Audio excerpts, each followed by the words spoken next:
Hey everyone, Tyson the Subaru Specialist from Subaru Prince George here. Today we're taking a look at the 2023 Subaru Outback Convenience. So this is an entry-level Outback in the ice silver metallic. We don't have a whole bunch of the convenience models come in. I'm pretty excited about this. Customers have been waiting a long time for this. So redesigned front end for the 2023 model year, more aggressive. You get the forward-facing LED fog lights, you get that aggressive C channel, and you get the slightly smaller headlight that helps add to that more aggressive front look. New front plate bracket, bolts in and does clip to the grille. We get the steel wheels with the hubcaps. Most of my clients end up running these until they get their winter tires, and then they put their winters on the steels with hubcaps and buy themselves some nice alloys. Get those nice aggressive fender flares. Those little wings right here helps with aerodynamics according to Subaru engineers. Blacked out mirror caps. These are black painted, and you do have integrated turn signals in those. Good looking SUV. You can really see the lines of the Outback on the lighter colors, and the ice silver metallic is a nice color. I like it. Hides dirt really, really well. Up top, you do have the roof rail system, integrated tie downs front and rear, and then the integrated crossbars. So these lift up and you flip it across. The other side comes here and locks in the corresponding hole. Now you can actually move it to the rear if you need a wider base for a longer item that you're carrying. Just requires a Torx driver bit to do that. The rear of the Outback, you have not a power lift gate on this, manual gate. Right between these two stars, there's a little rubber switch. I guess it would help if it was unlocked. There we go. Just press and lift, and then they are gas struts, so they do kind of help. You're not lifting the gate entirely on your own. Lots of room in the rear of the Outback. You have fold down grocery bag hooks on either side. You can fold the seats flat, pulling on the handle if you need to, virtually flat. There's a slight angle there, but it's very, very minimal. You do get 4 hard mount tie downs if you have anything awkward you need to secure, 1 in each corner of the cargo area. You do get a 12-volt outlet for any charging needs you may have. Little cargo cubby. This you lift up. It's got this little hook here, and you actually hook it right there. It makes it easier to access your spare tire tools or anything else you have under here. Tire is underneath here. There we go. Full-size donut. It is not a full-size spare on a matching wheel like the Wilderness. Only the Wilderness gets that.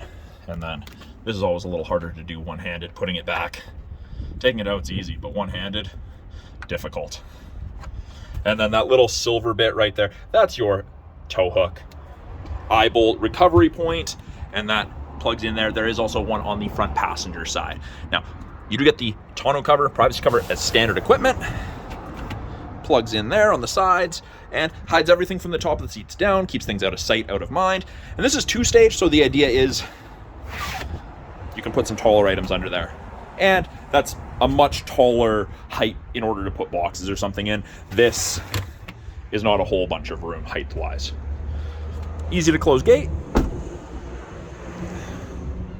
Second row. Lots of room, good headroom, good leg room. These seats fold up super easy. And essentially, if you can see red, that means it's not locked in place. You just give it a good push, and you can't see red, that means it's closed. Now, these seats do recline. Pull that, and I'm of course gonna push with my other hand, and you can see it reclines a decent amount. Makes it a little more comfortable for taller passengers if you're exceptionally tall or have a tall torso. And you pull up on that and it returns there. There's a fold down armrest with integrated cup holders, and it is that black/dark gray cloth upholstery interior in here. Roof is lighter. Map back pockets on the rears of both front seats. You get 2 USB sockets for charging, USB A and C. In the doors, you've got bottle holders and storage, soft touch materials where you're going to be resting your arm as a passenger. Now, they have integrated this kind of textured piece. Now, the idea is if you put something on the roof, there is no other integrated step. there's not a whole bunch of room here to step on. So they wanted to make it so it wasn't just a slick surface. So the idea is you can stand there, you have a little bit of grip when you're accessing things on the roof, whether you have a Thule or a cargo carrier or something like that. Even being as tall as I am, loading things in a Thule can be a little challenging. Outbacks, and I don't know if you can see the sticker, but team crafted in Indiana. So Outbacks for Canada are all built at our Lafayette, Indiana plant.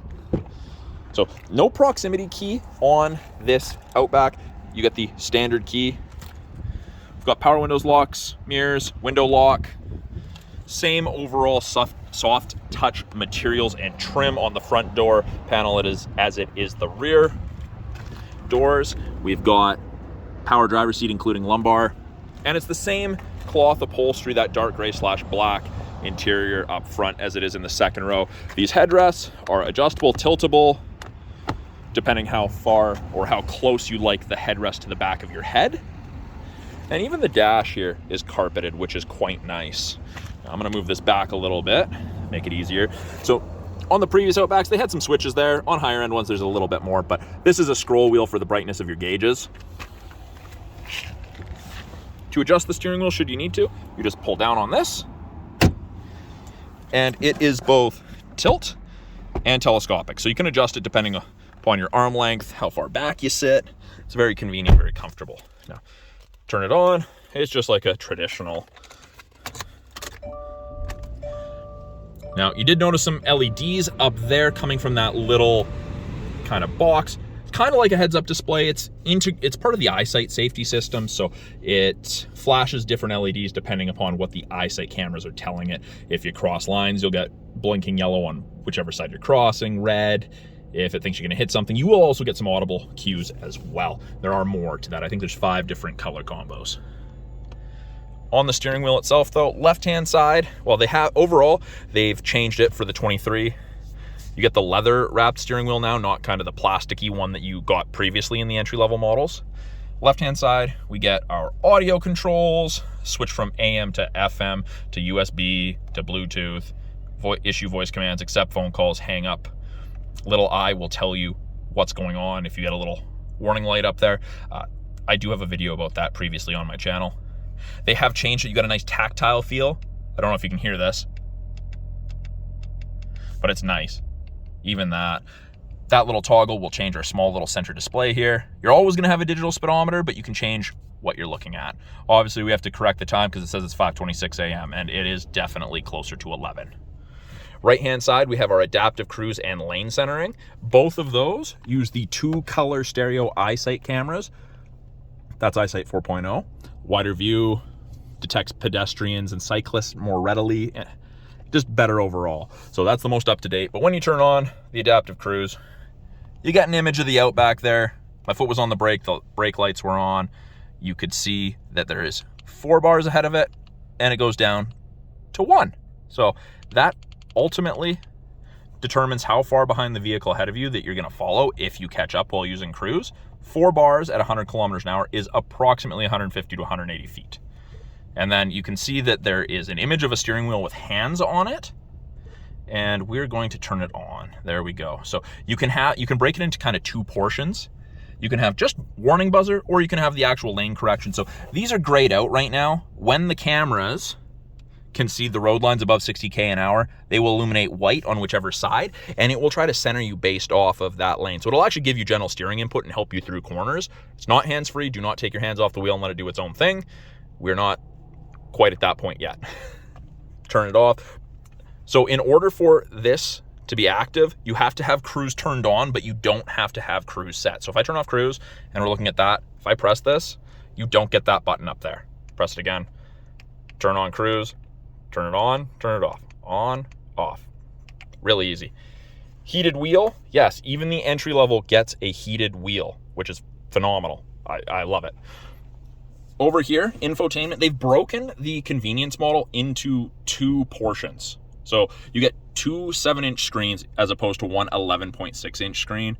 So bottom portion, you have your climate control and some settings. Top portion, you have apps like Apple CarPlay, Android Auto, change your settings, hook up your phone to Bluetooth, put it in reverse, backup camera pops up there. It does show you the top of the bumper, so you have something to relate to. You can clean the backup camera. You just twist and hold this portion of the wiper stock towards yourself. This is cleaned for delivery, so I am not going to do that.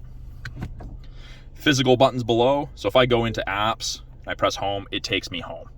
Still have volume and tuning knobs. And then down here, we've got settings. You access X mode, which is like 4x4 low in a pickup. So instead of having a physical button like you would in a Forester, it's through the screen. Vehicle control would be traction control, cruise control, acceleration. So you can choose how aggressively you get back to whatever speed you set the cruise to. So we'll set that to dynamic.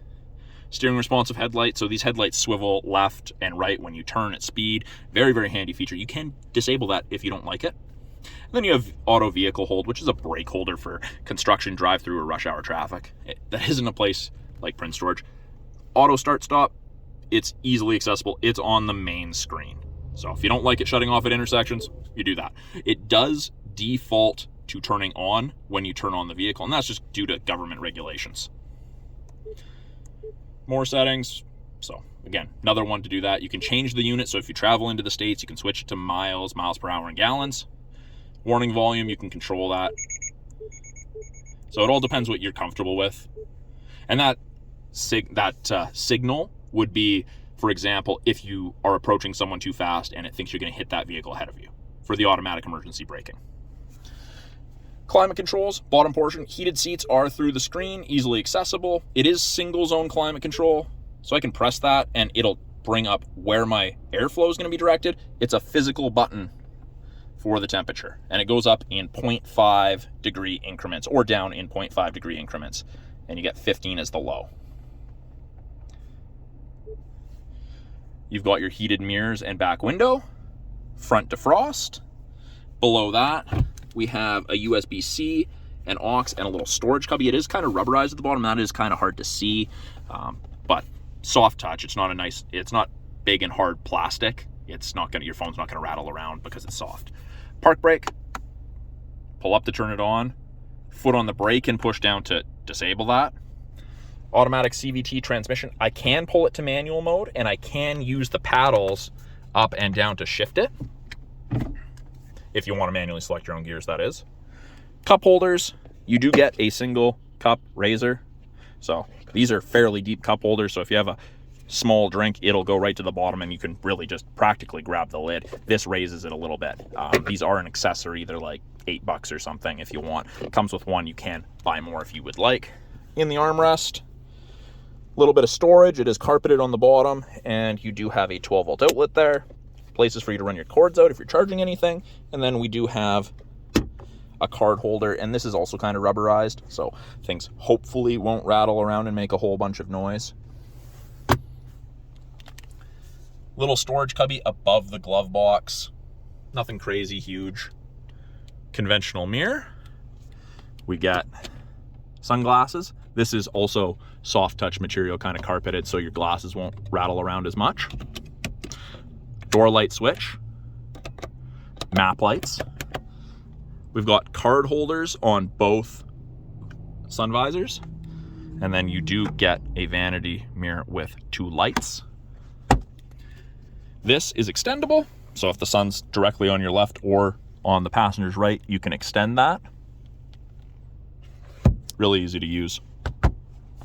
Now, that's pretty much it for the inside of it, but let's go, rear seat reminder. Beeps at you, tells you to check the back seat because the back door was open within 30 minutes of turning on the ignition. Well, let's check under the hood. So trunk or hood release, I should say, right here, little image.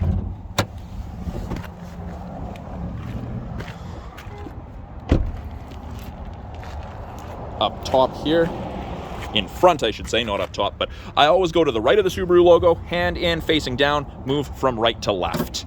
And that is the lever right there. Now, pretty much everything in the engine bay that is in yellow is what the average consumer is going to touch.